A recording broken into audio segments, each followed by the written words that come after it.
Today we are going to talk about money. So as I mentioned, when I got into the financial service industry, I really thought I could help people. I came in as a mortgage agent, and my idea was that I would help people to refinance their debt, put them on a plan, get them saving and living a lot lighter and freer. And when I was telling a gentleman what I was going to do, he said, "You know what, Cheryl, that's great. It's a great plan, but I'll tell you one thing.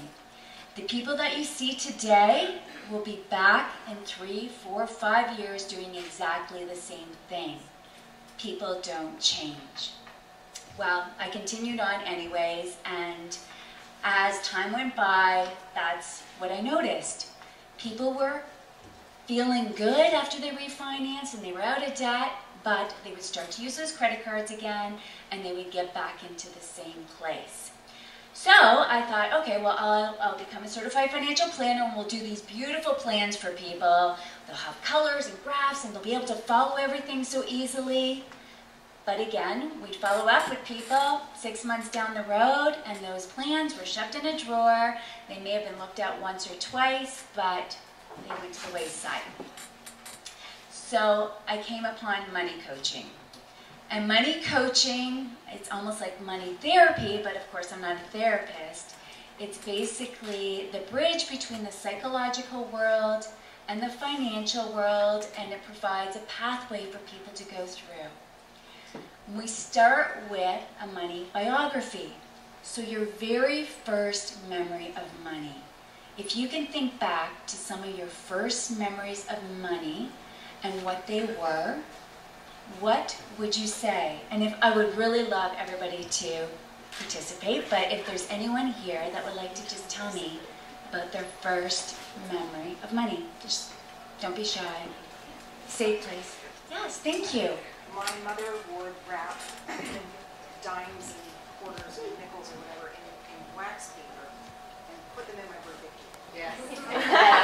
So did everybody hear her? Her parents, her mom would wrap coins in Birthday cake. that wax paper and put them in her birthday cake. And how did that make you feel?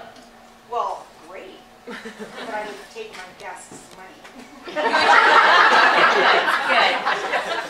Does anybody else want to share a memory? My grandparents used to give money after scoring goals in hockey. Okay, so how did that make you feel? Very happy. Good, good. And what do you think about money today? Big fan. Good. So when I was 5 years old, my father told me that I couldn't have video games because they were too expensive. So I went door to door and raised $200. I went charity, I went back to my dad, and I felt fantastic. Good, good. Did everyone hear that? His father said that video games were too expensive, so he went around the neighborhood and raised $200, and you got your video game. Yes, and a pretty big lecture.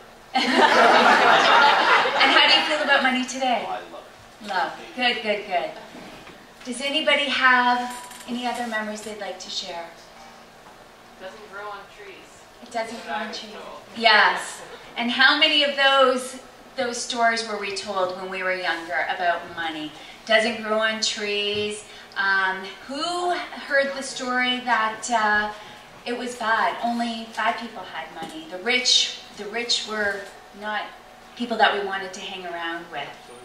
So there's all kinds of different stories that come out when we're young, and a lot of those become unconscious behaviors, beliefs, habits. By the time we're 12 years old, those are ingrained in us.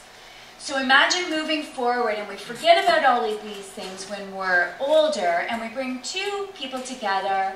They've got their belief systems, they've got their belief systems, and it's really hard to mesh the two, especially if you don't talk about it.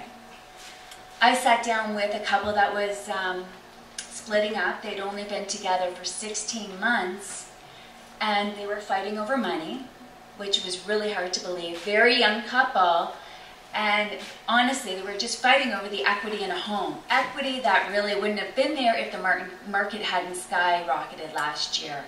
And I said to them, did you ever talk about money before you got married? And they hadn't. They hadn't talked about it at all. He just automatically took over paying all of the expenses, put their wedding money in a separate account.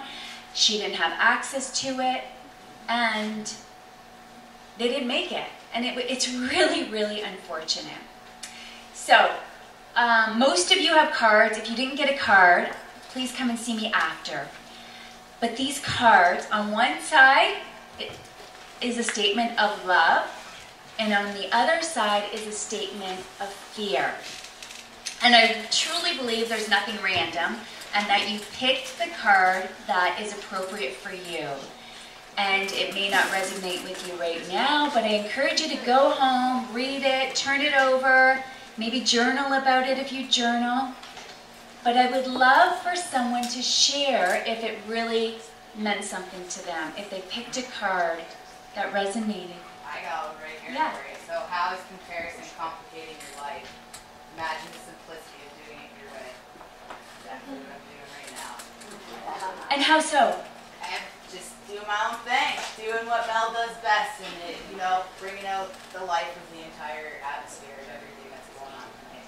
Good for you. Good for you. Thanks for sharing. Does anybody else have a card that really resonated for them? Yes, thank you. So the one side says, imagine living your values, and on the other side says, what are your values about money? Okay. So that's kind of interesting, because when I first picked it up, I was like, nah, it doesn't really resonate. But then if I sit and think about money and how, to me, money just makes my life less stressful. So it makes everything just glide a little easier, right? It makes things less hectic.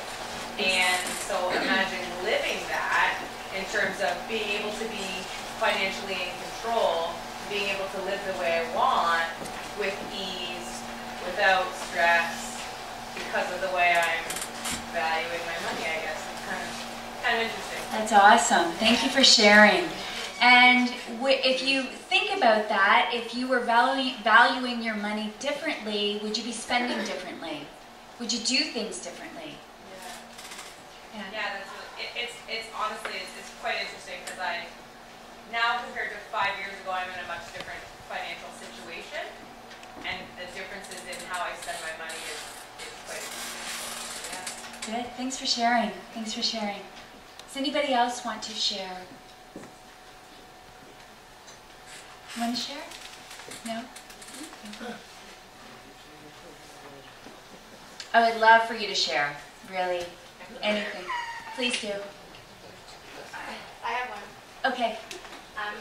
What if true success was loving who you are?